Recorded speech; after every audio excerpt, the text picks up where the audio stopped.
Hi hello నమస్తే. చాలామంది schedule caste వాళ్ళు హిందూ మతంలో ఉన్నటువంటి మన బ్రదర్స్ వాళ్ళు ఎవరు హిందువులు ఎవరు? మన ఇంటి పక్కన ఉన్న మన మేనమామ పిల్లలు వీళ్ళే కదా ఓవరాక్షన్ కొడుతుంటారు వాళ్ళకే. వీళ్ళంతా మన మేనమామ పిల్లలు, మేనత్త పిల్లలు, బాబాయ్ పిల్లలు, చిన్నమ్మ పిల్లలు, అంతా మన బంధువులే కదా. మాల పిల్లలు, మాది పిల్లలు, మన ఇంటి పక్కన ఉన్నటువంటి హిందువులు ఎవరు? మన బంధువులే కదా. అది వాళ్ళు చెప్పిన టీచింగ్లోకి వెళ్ళిపోయి నువ్వు చర్చికి వెళ్తాను, నువ్వు ఎస్సీ కాదు అని వాళ్ళ మాయల పడి మాట్లాడుతున్నారు. ఓకే, వాళ్ళకి మనము చెప్పాల్సింది ఏంటంటే, ఒరయ్యా, మత కన్వర్షన్కి కనుక జరిగితే మేము దానికి కట్టుబడి ఉంటాము. మత కన్వర్షన్ కనుక జరిగితే, అఫీషియల్గా మత కన్వర్షన్ జరిగితే వాళ్ళందరూ బీసీసీలోకి మీరు వేసేది ఏం లేదు, వాళ్ళే గవర్నమెంటే వేసేది. ఓకే, ఒక వ్యక్తి మత కన్వర్షన్ చేస్తే గవర్నమెంటే వేసేది. మత కన్వర్షన్ అనేది ప్రాసెస్లో గవర్నమెంట్ రూల్ ప్రకారం మారాలి. ఇప్పుడు వచ్చిన జడ్జిమెంట్లు ఇవన్నీ వదిలేయండి. ఇప్పుడు వచ్చిన జడ్జిమెంట్లు వాళ్ళందరూ ఏంటంటే, వీళ్ళు చీటింగ్ చేస్తున్నారు, చర్చికి వెళ్ళిపోయి కూడా మేము క్రిస్టియన్ అని చెప్పి ఇంకొక పక్క హిందూ సర్టిఫికేట్ పెట్టుకున్నారు, చీటింగ్ చేస్తున్నారని ఒక అవగాహనకు వచ్చి వాళ్ళ యొక్క సోషల్ మీడియా నెరేషన్లోకి వెళ్ళి జడ్జిమెంట్లు వస్తున్నాయి. బట్ యాక్చువల్గా ప్రాక్టికల్గా క్రిస్టియన్ అంటే ఎవడు అనేదాన్ని 3 చోట్ల డిఫైన్ చేయాలి. క్రిస్టియన్ అంటే ఎవరని 3 డిఫైన్ చేయాలి. ఒకరు మారినోడు డిఫైన్ చేయాలి, వాడి క్రిస్టియన్ లేదని వాడి సెల్ఫ్ సర్టిఫికేషన్ ఇవ్వాలి. That is most important. Self certification is the most important. మతం అనేది మనసుకు సంబంధించింది. ఓకే, నా కలర్ చెప్పగల వీడు వైట్ ఆ బ్లాక్ అని చెత్త, నేను బ్లాక్ కాదు, నేను రెడ్ కలర్ అని నేను ప్రూవ్ చేసుకోలేను. ఎందుకు? నా ఫేస్ కనబడతా ఉండేది. బట్ నేను లోపల ఏ దేవుడిని నమ్ముతాననేది నేనే ప్రూవ్ చేయాలి, మీరు చేయలేరు. సో కాబట్టి సెల్ఫ్ సర్టిఫికేషన్ చాలా ఇంపార్టెంట్. ఒక వ్యక్తి క్రిస్టియనా కాదా అనే ఒక పాయింట్ 1. పాయింట్ 2, పాస్టర్ సర్టిఫై చేయాలి. ఎందుకు? అతనికి కొన్ని రూల్స్ అండ్ రెగ్యులేషన్స్ ఉన్నాయి పాస్టర్స్కి, వీడిని క్రిస్టియన్ అంటారని. ఒక వ్యక్తి క్రిస్టియన్గా డిక్లేర్ చేయడానికి పాస్టర్స్ కొన్ని రూల్స్ అండ్ రెగ్యులేషన్స్ ఉంటాయి. దాంట్లో బ్యాప్టిజం ఒకటి, చర్చిలో మెంబర్షిప్ ఒకటి, రెగ్యులర్గా వస్తూ ఉన్నాడు ఒకటి, ఆ చర్చికి ఆఫరెన్స్ ఇస్తూ ఉన్నాడు, ఆయన కొన్ని రూల్స్ పెట్టుకుంటాడు పాస్టర్. అవి ఫాలో అయిన వాడినే చర్చ్ మెంబర్గా క్రిస్టియన్గా పరిగణిస్తాడు. మిగతా వాళ్ళందరూ వచ్చిపోతున్నాడు అని పాస్టర్కి ఒక రూల్స్ అండ్ రెగ్యులేషన్స్ ఉన్నాయి పాస్టర్కి. సో అతను సెకండ్ డిక్లరేషన్ ఇవ్వాలి. మూడోది గవర్నమెంట్ డిక్లరేషన్ ఇవ్వాలి. గవర్నమెంట్ ఏది? డాక్యుమెంటేషన్లోకి గవర్నమెంట్ వెళ్ళేది, డాక్యుమెంట్ తోటి గవర్నమెంట్లోకి వెళ్ళేది. గవర్నమెంట్ మాటల ద్వారా ఓరల్గా పరిగణలోకి తీసుకోదు, ప్రతిదానికి డాక్యుమెంటరీ ప్రూఫ్ ఉండాలి గవర్నమెంట్కి. సో ఒక వ్యక్తి హిందువా క్రిస్టియన్ ప్రూవ్ చేయడానికి 3 ప్లేసుల్లో టెస్ట్ చేయాలి. Self certification, pastor certification, government documentation. ఈ 3 జరిగినప్పుడు అన్ని క్రిస్టియన్ అంటారు. ఆటోమేటిక్గా బీసీసీలోకి వెళ్ళిపోతారు. ఈ 3 కిందకి జరిగినాయి అంటే.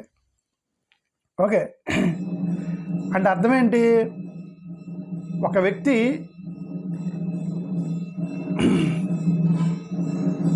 పక్కన టెంపుల్ ఉంది, సౌండ్ వస్తుంది, మీకు వినిపిస్తుందా లేదో? సరే ఆయన కంటిన్యూ చేస్తాం, ఒకవేళ వినిపిస్తే. ఓకే, నేనేమన్నానంటే self certification, documentation plus government certification, ఈ 3 వాడిని క్రిస్టియన్ అంటారు. ఈ 3 కాకుండా, ఈ 3 ఎక్కడ మిస్ అయినా క్రిస్టియన్. కానీ ఈ 3 కాకుండా మిమ్మల్ని క్రిస్టియన్ అని చెప్పేసి మభ్యపెట్టేసి వాళ్ళు ఉద్యోగాలు తీసుకుంటున్నారని చెప్పి హిందూ సహోదరులు అనుకుంటున్నారు. అంటే వాడంటాడైనా నేను ఊరికే చర్చికి వెళ్తున్నాను, నేను క్రిస్టియన్ మతం మార్చుకోవాలా లేదా నా ఇష్టం, నువ్వెవడరా చెప్పడానికి అని అంటే, నువ్వు క్రిస్టియన్ వాడేస్తారు ముద్ర. నేను కదా చెప్పాలి, సెల్ఫ్ డిక్లరేషన్ కదా ఇంపార్టెంట్, అది పోయింది. రెండోది పాస్టర్ చెప్పాలి కదా. పాస్టర్ చెప్పడు, పాపాత్ముడా నువ్వు పాపివి, నువ్వు చర్చికి వస్తున్నావు కానీ నువ్వు ఇంకా మతం మార్చుకోలేదు, బ్యాప్టిజం తీసుకోలేదు, నువ్వు రెగ్యులర్గా రావు, మధ్యలో స్కిప్ కొడుతూ ఉంటావు, మధ్యలో నువ్వు పాపాలు చేస్తూ ఉన్నావు. ఓకే, నువ్వు రెగ్యులర్గా సందాలు ఇవన్నీ ఉంటాయి చర్చిలో. సో చర్చ్ పాస్టర్ ఏమో వీడిని అనుమానంగా చూస్తూ ఉంటాడు, వీడు నిజంగా క్రిస్టియనా, విశ్వాస, బిలీవరా కాదా అని అనుమానంగా చూస్తూ ఉంటాడు వాడిని పాస్టర్. అంటే పాస్టర్ గారి దృష్టిలో కూడా వీడు క్రిస్టియన్ కాదు, వాడి దృష్టిలో వాడి క్రిస్టియన్ కాదు, పాస్టర్ దృష్టిలో వాడి క్రిస్టియన్ కాదు. గవర్నమెంట్కి డాక్యుమెంటరీ ప్రూఫ్ ఉండాలి. ఈ డాక్యుమెంటరీ ప్రూఫ్ ఏంటి? మత కన్వర్షన్ చేసుకున్నట్టు బ్యాప్టిజం సర్టిఫికేట్ కానీ లేదంటే సెల్ఫ్ డిక్లరేషన్ కానీ ఒక డాక్యుమెంటరీ ప్రూఫ్ ఉండాలి గవర్నమెంట్కి ఈ డిక్లరేషన్ ఇవ్వడు, ఈ బాప్టిజం సర్టిఫికేట్ ఇవ్వడు. సో గవర్నమెంట్ దృష్టిలో కూడా క్రిస్టియన్ కాదు. 3 ప్లేసులు ఆడు క్రిస్టియన్ కాదు. కానీ హిందుత్వ సంఘాలు, రఘురామకృష్ణరాజు లాంటి వాళ్ళు వీళ్ళందరూ క్రిస్టియన్స్ సర్టిఫికేట్ మార్చుకుంటున్నారని చెప్పేసి వీళ్ళు సర్టిఫై చేస్తారని క్రిస్టియన్ అని, ఇది వాళ్ళందరినీ ఉద్యోగాలు తీసుకుంటున్నారని రెచ్చగొట్టడం ద్వారా ఈ యొక్క మత విద్వేషాలు లేసి మీ మీద దాడి జరుగుతున్నాయి అనటానికి ఇది ఒక ఉదాహరణ.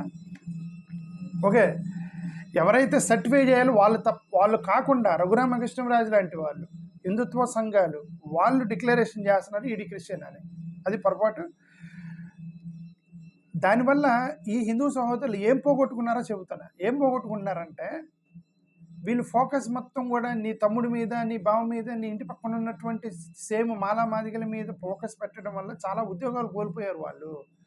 వీడు మా ఉద్యోగాలు తీసుకుంటున్నారని భ్రమలోకి వెళ్ళి ఈ యొక్క మా షెడ్యూల్ కాస్ట్ హిందూ బుద్ధి సిక్కులు ఎవరైతే ఉన్నారో మా ఉద్యోగాలు తీసుకున్నారన్న భ్రమలోకి పోయి వీళ్ళు ఏం కోల్పోయారో చెబుతున్నాయి వీడియోలో. ఏం కోల్పోయారంటే నరేంద్ర మోడీ గారు గవర్నమెంట్లోకి వచ్చిన దగ్గర నుండి ఇప్పటి వరకు 8 లక్షల ఉద్యోగాలు ప్రైవేటైజ్ అయినాయి. అంటే 2013-14 లెక్కల ప్రకారం 13.49 సెంట్రల్ గవర్నమెంట్ గురించి మాట్లాడుతున్నా. సెంట్రల్ గవర్నమెంట్ ఎంప్లాయీస్ ఉన్నారు. ఇక స్టేట్ గవర్నమెంట్ గురించి నేను మాట్లాడతా. సెంట్రల్ గవర్నమెంట్ ఎంప్లాయీస్ గురించి మాట్లాడుతున్నాను. 2013-14లో 13.49 లక్షల సెంట్రల్ గవర్నమెంట్ ఉద్యోగులు ఉంటే 2024-25కి 7.8 లక్షలకు తగ్గారని పార్లమెంట్లో ఇచ్చిన డేటా. అంటే 13.49 లక్షల నుండి 7.8 లక్షలు అంటే ఆల్మోస్ట్ 6 నుంచి 7 లక్షలు. అంటే 60% of government, central government employees jobs were removed and push to the privatisation. మీ 100 ఉద్యోగాల్లో 60% ఉద్యోగాలు వాళ్ళే తీసేశారు స్వామి. నీ పక్కనున్న నీ తమ్ముడు, నీ బామది కాదు. మోడీ గారి గవర్నమెంట్ వచ్చిన దగ్గర నుండి 60% ఆఫ్ షెడ్యూల్ క్యాస్ట్ వాళ్ళకి రావాల్సిన ఉద్యోగాలను ప్రైవేటైజేషన్ ఎత్తిపడేశారు. దాని గురించి దాని గురించి మాట్లాడకుండా చర్చకి వెళ్తారంటే నా ఉద్యోగాలు తీసుకున్నాను. వరసా నీ ఉద్యోగాలు తీసుకుంటే ఇందులో కదా వాళ్ళు 60% ఉద్యోగాలు ఎత్తిపడేశారు రాబోయ్ అంటే దాని గురించి మాట్లాడ్డావు. ఓకే, రెండోది సిపిఎస్సి ఎంప్లాయీస్ 2019-20 నుండి 2023-24కి అంటే జస్ట్ 5 ఇయర్స్లో 9.2 లక్షల నుంచి 8.12 లక్షలకి తగ్గించేశారు సిపిఎస్సి ఎంప్లాయీస్ని. అంటే ఒక 5 ఇయర్స్లోనే 1,00,000 ఉద్యోగాలు ఎత్తేసారు. అంటే ఓవరాల్ ఉద్యోగాలు అంటే దాంట్లో ఇంక 15% ఎస్సీ ఎస్టీలు అనుకోండి. అంటే వాళ్ళు మెయిన్ ఉద్యోగాలు తగ్గితే మీకు కూడా తగ్గిపోతాయి కదా ఎస్సీ ఎస్టీ ఉద్యోగాలు కూడా. దాని గురించి చెప్తాను. సో అట్లా సిపిఎస్సికి సంబంధించి లేపేశారు. బ్యాక్లాగ్ పోస్టులకు సంబంధించి మినిస్ట్రీ ఆఫ్ హోమ్ అఫైర్స్ వాళ్ళ ప్రకారం బ్యాక్లాగ్స్ అనేవి మొత్తం 6,393 పోస్టులు ఉంటే బ్యాక్లాగ్ ఫిల్ చేయాల్సినవి ఉంటే దాంట్లో 1000 మాత్రమే ఫిల్ చేశారు. అంటే 5,000 పోస్టులు అంటే 80% పోస్టులు ఖాళీ పెట్టారు. బ్యాక్లాగ్ పోస్టులు ఫిల్ చేయట్లే. వీళ్ళు ఎవరైతే మన యొక్క షెడ్యూల్ క్యాస్ట్ వాళ్ళు ఎవరైతే ఉన్నారో అలా తమ్ముడు వైపు చూసి నువ్వు చర్చకి వెళ్తున్నావు, నా ఉద్యోగం తీసుకుంటున్నావు అని ఈయన్ని హేట్ చేస్తున్నాడు తప్ప నీ ప్రైవేట్ 60% ఉద్యోగాలు ప్రైవేటైజేషన్ చేసి ఎత్తిపడేశారు. వాళ్ళ మీద ప్రేమైనకి ఇక్కడ బ్యాక్లాగ్ పోస్టులు ఖాళీ పెట్టారు. వాళ్ళ మీద ప్రేమైనకి ఓకే, అక్కడ పక్కనటువంటి పోస్టులు మొత్తం ఖాళీ పెట్టారు. వాటి గురించి మాట్లాడకుండా ఇది సొంత తమ్ముడిని అనుమానిస్తున్నాడు. ఇదైతే నా ఉద్యోగం తీసుకుని వాడు యాక్చువల్ క్రిస్టియన్ కాదు. నేను చెప్పాను కదా ఫస్ట్ 5 minutes దాని గురించి మాట్లాడి ఎవడు క్రిస్టియన్ అంటే. ఓకే, అంటే ఏంటి అర్థం? ఉద్యోగాలు మొత్తం కూడా తీసేస్తుంటే వీళ్ళు సైలెంట్గా చూస్తున్నారు షెడ్యూల్ క్యాస్ట్ వాళ్ళు. అంటే వీళ్ళని రాంగ్ డైరెక్షన్లోకి తీసుకెళ్లారు. మన వాళ్ళు అంతే కదా, గతంలో ఆది కాలం నుంచి జరుగుతుంది అదే కదా. ఫస్ట్ ఆర్యులు వచ్చి ఏదో చెప్పారు, వేరే నువ్వు శూద్రుడివి అంటారన్నటువంటి, అవును దేవుడు నన్ను అలానే సృష్టించాడు, బయటికి వెళ్ళిపోయి నిలబడ్డాడు కదా వాడు. అదేంటి ఇదే దైవాధీనం అన్నాడు వాడు. సో వాళ్ళ మాట విన్నారు. తర్వాత ఇప్పుడు అరబ్బులు వచ్చారు, వాళ్ళ మాట విన్నారు. ఇడు క్రిస్టియన్ వచ్చాడు, ఏమంటారు బ్రిటిష్ వాడు వచ్చాడు, వాళ్ళ మాట విన్నారు. సో వీరు ఎవరు చెప్తే మాట ఇనే రకం కాబట్టి మనోళ్ళు ఇది ఇప్పుడు వీళ్ళు చెబుతుంటే అది వింటున్నారు వీళ్ళంతా. ఎస్సీ ఫండ్కి సంబంధించిన వెల్ఫేర్ ఫండ్ని 90% డ్రాప్ అయినాయి. 90% of SC funds are dropped in 18 to 19 to 24-25. 18-19 నుంచి 24-25 వరకు ఒక వ్యక్తి వేసిన ఆర్టీఐ ప్రకారం షెడ్యూల్ క్యాస్ట్ వెల్ఫేర్కి సంబంధించి తమిళనాడుకి ఇవ్వాల్సినటువంటి ఫండ్ని 90% డ్రాప్ చేశారట. షెడ్యూల్ క్యాస్ట్ వాళ్ళకి ఇవ్వాల్సిన సెంట్రల్ గవర్నమెంట్. సరే, వాళ్ళు మేము హిందీ ఇంపోజిషన్ ఒప్పుకోమన్నారు కాబట్టి తీసేసి ఉంటారేమో. మరి ఏదైనా తమిళనాడు అయినా ఆంధ్ర అయినా ఏదైనా డ్రాప్ అయితే జరిగింది కదా షెడ్యూల్ క్యాస్ట్కి సంబంధించి. సో డ్రాప్ చేశారు. రిజర్వేషన్ సిస్టమ్ ఎలాగో డిస్టార్ట్ అయిపోయింది, అది మీకు తెలుసు ఆల్రెడీ. ఇవి కాకుండా మిగతా ఇక ఉద్యోగాల్లో స్కాములు ఇంకా అన్నీ వేరు. ఇంకా వాటిని మనం తట్టుకోలేము. మీద రికమెండేషన్ మీద వెనక పక్కన స్కాములు చేసేవాళ్ళు. ఇక దాన్ని ఎలా కంట్రోల్ చేయలేము మనం. ఎస్సీ యాక్ట్ అనేది 2018లో డిస్టార్ట్ చేశారు. ఇమ్మీడియట్గా అరెస్ట్ చేయాలి. ఎస్సీ కేసు పెడితే ఇమ్మీడియట్గా అరెస్ట్ చేయాలి. చేత 2018లో ఇమ్మీడియట్గా అరెస్ట్ చేసేది. మీరు ఫేక్ కేసులు పెడుతున్నారు. మీ ఎంతగా అదే రఘురామకృష్ణరాజు గారు అన్నారు కదా, మీరు కొడితే కొట్టించుకోవాలా అని ఎన్ని నెరేషన్స్ తీసుకొచ్చారు. యాక్చువల్గా వీళ్ళని కొట్టి వీళ్ళు కేసుకి వెళ్తే వీళ్ళు కేసు కూడా పెట్టరు. షెడ్యూల్ కేసులను కొడతారు. వీడు కేసు పెట్టమంటాడు. పోలీసులు చూస్తారు, నిజంగా నేను కొట్టాడా, ఇది ఎస్సీ కిందకి వచ్చిద్దా, ఏమైనా డబ్బులు తీసుకుని వదిలే, నువ్వు ఫైట్ చేయలేవు కోర్టులో, నీ దగ్గర డబ్బులు లేవని డిస్కరేజ్ చేసి ఇదంతా అయిపోయిన తర్వాత కేసు పెడతారు వాడు ఒప్పుకోకపోతే. యాక్చువల్గా జరుగుతున్న రియాలిటీ ఇది. బట్ వాళ్ళు ప్రచారం చేసేది ఏంది, షెడ్యూల్ క్యాస్ట్ వాళ్ళు ఎస్సీ పెట్టుకుని మమ్మల్ని బెదిరిస్తున్నారు, మమ్మల్ని కొడుతున్నారు అని ప్రచారం జరుగుతుంది. సో ఇవన్నీ ప్రచారాలు చేస్తూ ఉన్నారు వీళ్ళు. దానివల్ల మార్జినలైజ్డ్ సొసైటీకి అన్యాయం జరుగుతుంది.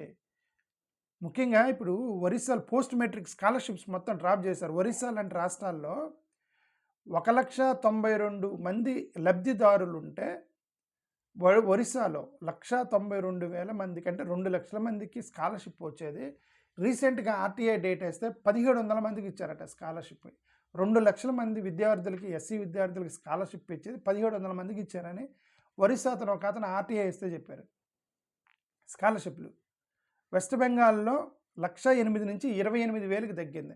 అది కూడా ఏది మమతా బెనర్జీ కొట్లాడుతుంది కాబట్టి, సెంట్రల్ గవర్నమెంట్ డబ్బులు ఇవ్వద్దు, నువ్వు ఎందుకు ఇవ్వు, నీ ఎంత తెలుస్తా అని చెప్పి గొడవ చేస్తుంది కాబట్టి ఆ 28,000 దగ్గర తెచ్చారు. ఇప్పుడు ఒరిస్సా వాళ్ళు సైలెంట్గా కూర్చున్నారు. ఎందుకు, నవీన్ పట్నాయక్ అతను బీజేపీని తిట్టలేడు, కొట్టలేడు. ఓకే, మనసులో బీజేపీ మీద ప్రేమ నవీన్ పట్నాయక్కి, బయట ఏమో అపోనెంట్. ఏం చేయగలడు, ఇట్లాంటి వాళ్ళని ఎక్స్ప్లోర్ చేస్తారు కదా. 1,700 మందికి స్కాలర్షిప్ ఇచ్చారు 2 లక్షల నుంచి ఒరిస్సాలో.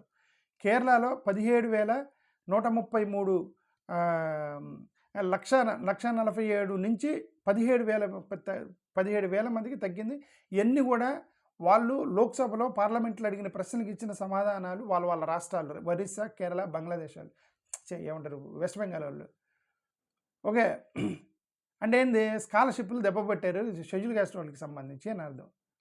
ఇంకా హాస్టల్స్లో కండిషన్స్ అంటారా, ఇక మీకు తెలుసు హాస్టల్స్లో కండిషన్స్ ఎలా ఉంటాయి, ఎస్సీ హాస్టల్స్ ఫుడ్ ఎలా ఉండేది, ఇదంతా మీకు తెలుసు.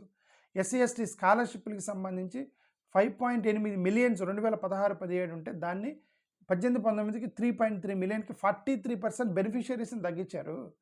మోడీ గారి గవర్నమెంట్లో 43% బెనిఫిషియరీస్ తగ్గించారు. 43% బెనిఫిషియరీస్ అంటే స్కాలర్షిప్స్ కట్ చేసుకుంటూ పోయారు. డబ్బులు లేవంటున్నారు. ఏది, నేను సెంట్రల్ గవర్నమెంట్ గురించి మాట్లాడుతున్నా. సెంట్రల్ గవర్నమెంటే అలా ఉంటే ఇంక స్టేట్ గవర్నమెంట్లు అయితే ఇక మీరు ఇక ఆంధ్రప్రదేశ్ లాంటి రాష్ట్రంలో అయితే వీటన్నిటి గురించి మీకు ఆలోచించే సమయమే వీళ్ళెవరు.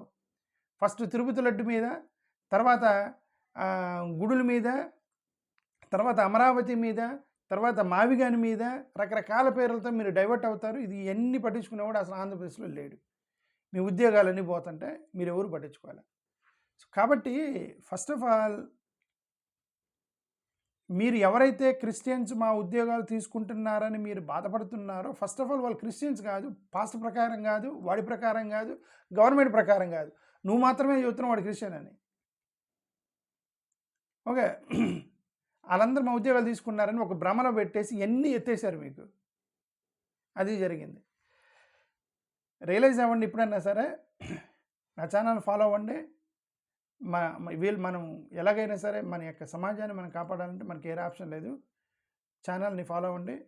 వాట్సాప్ ఛానల్ని లింక్ చేస్తాను, మీరు క్లిక్ చేయండి. థ్యాంక్ యూ, నమస్కారం.